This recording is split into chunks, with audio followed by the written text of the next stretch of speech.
Good to be back again with you. I've got a lot to share concerning our series in Daniel chapter 2. And what I'd like to talk to you about today is the Gentile Kingdoms. We've been kind of discussing how the statue in Daniel chapter 2 and the different things Daniel had to say has to do with some of the things that are going on right now. And we're kind of developing that. So today what I want to do is kind of get into, before we really get into the statue itself, get into what it means to be a Gentile kingdom. And because the statue itself is primarily a Gentile from Gentile kingdoms. And we have and I can put this up here if I can.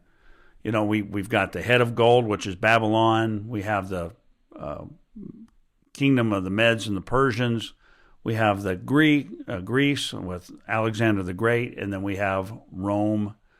And, you know, a lot of people will say the two legs of Rome and then Rome 2, which comes on down to the 10 toes, partly iron and partly clay.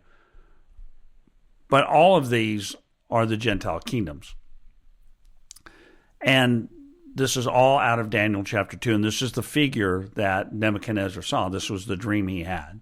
Okay, so having said that, let's kind of go into some scripture, and let me share some things with you that if we were going to look at, from God's perspective, look at the world in groups or kingdoms, let's just say kingdoms, major kingdoms.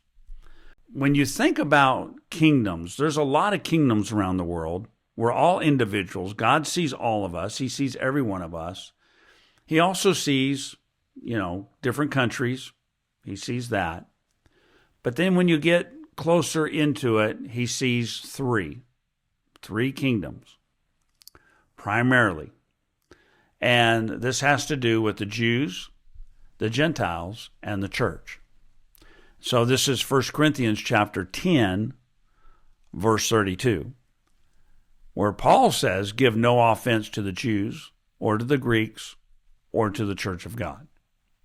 Now, the reason why he says Greeks here is because he's using them in a lighter term instead of saying Romans. He says Greeks because of the philosophy that the Gentiles are more philosophical, more humanism, and that has to do with the Gentile kingdoms. And so when we're discussing all of this, we need to realize that these three kingdoms are major kingdoms that are all going to be associated with the last days. And, of course, we are right now.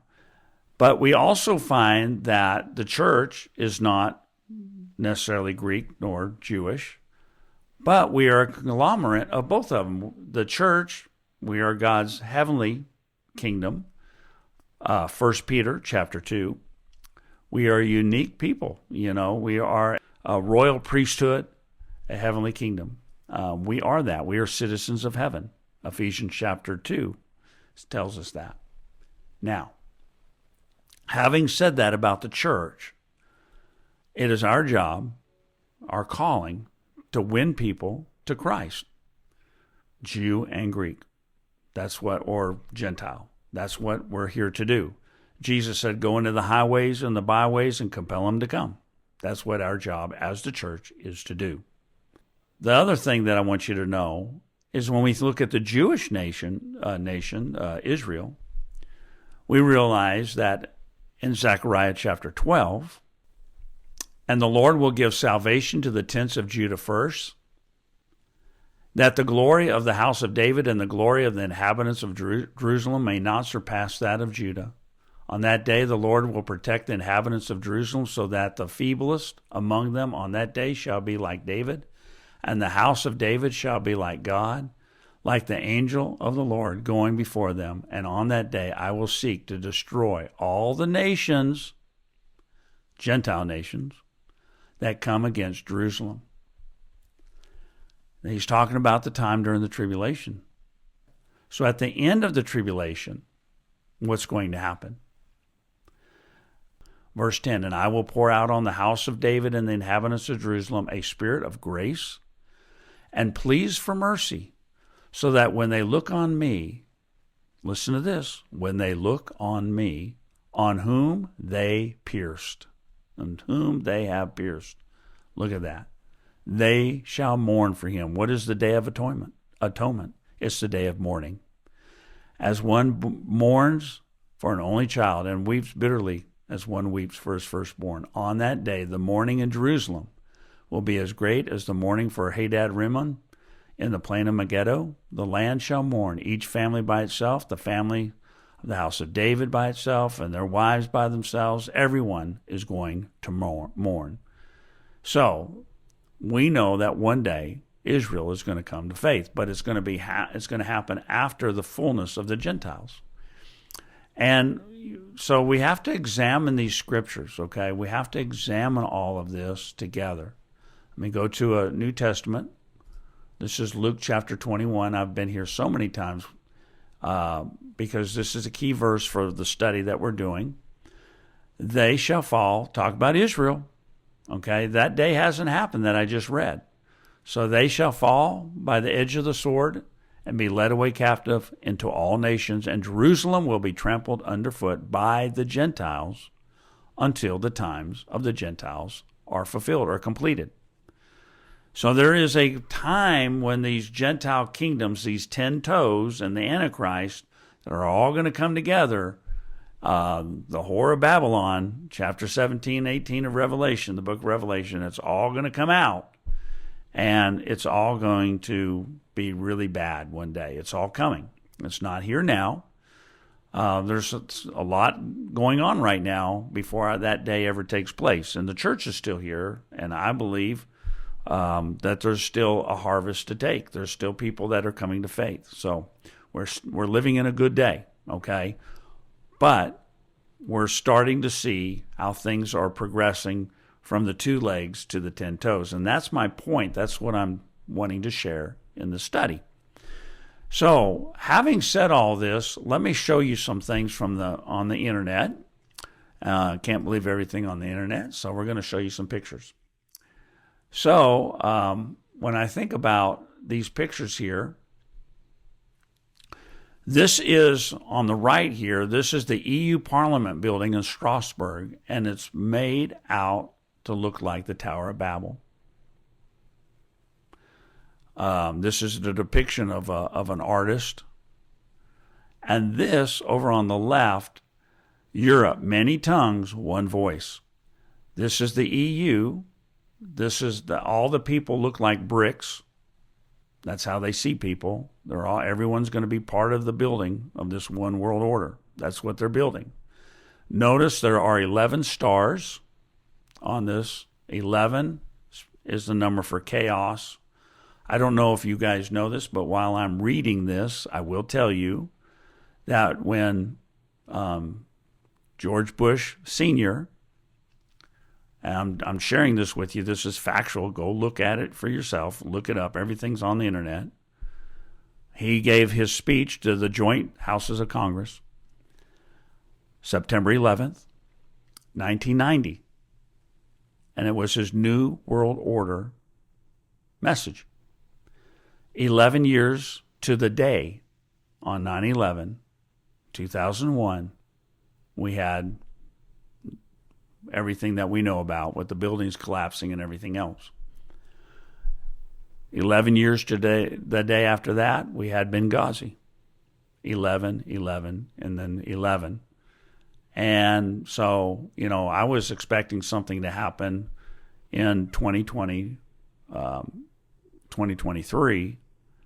And what took place, instead of right on 9/11, we had the whole thing with the Gaza and Israel, which also happened on the last day, the great day of the Feast of Tabernacles, the last day. So that's interesting.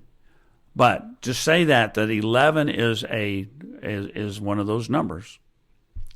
And we find all these stars are upside down like a goat head, which is weird to me. So many tongues, one voice. And that's Europe. And then we find what in Europe? We find the fact that what? Hungary the guy that was that was kind of like a sore thumb in all of the EU, he now lost his election. So with that being said, I want you to know that the Gentile kingdoms, they are real. And what I wanted to show you today is just see with Europe how all these countries are starting to come together, just like the 10 toes, going from 2 legs to these 10 toes. We're starting to develop these new groups of countries that are coming together and becoming one. And I believe we're going to see more of that in the days ahead. Now, I want to close this out, and I want to share this with you because my next video, I wanted to give this as an introduction before I give you my next one. When we get into talking about the Gentile kingdoms on my next video, we're going to discuss their root. Where did they come from? And you can go ahead and begin reading if you wanted to, but we're going to be in Genesis 10 and 11, Genesis 10 and Genesis 11 primarily. And we're going to discuss where they came from and how they came at a time after the flood when all these nations, when the Tower of Babel, they all came together. Even before, they had one language, and Nimrod brought them all together, right? And he brought them together to build the Tower of Babel, which I just showed you what Europe is doing right now. That's the root. And my question is, why is Europe looking back to the root of where the Gentile kingdoms began? Because I think they understand who they are. The second thing I'm going to be sharing on my next video is who are the rulers over the Gentile kingdoms. And that's going to be some deep, it's going to be a deep dive. It's going to be some deep study. So we're going to have to take this a little one step at a time because Scripture does interpret Scripture. And God has a lot of things to say to us. There are principles, patterns, and prophecies to be had, to be seen. But I don't want to go too fast because I feel like I'll lose some people. And I don't want to lose you. So with that being said, understand that the statue that was given in Daniel chapter 2, and we're going from the 2 legs to the 10 toes, we're seeing it right before our eyes when we look at Europe, for instance. And we start seeing, I believe we're going to start seeing like the Americas. What is Trump trying to do? Canada, America, South America. He's trying to get all to come together. We're starting to see different groups arise. Old kings are being removed. New kings are coming in. It's all happening before our eyes. And that's what we are seeing. We're witnessing today. Changing of a season. Guys, until next time, in a couple of days, I'm going to put out this next video.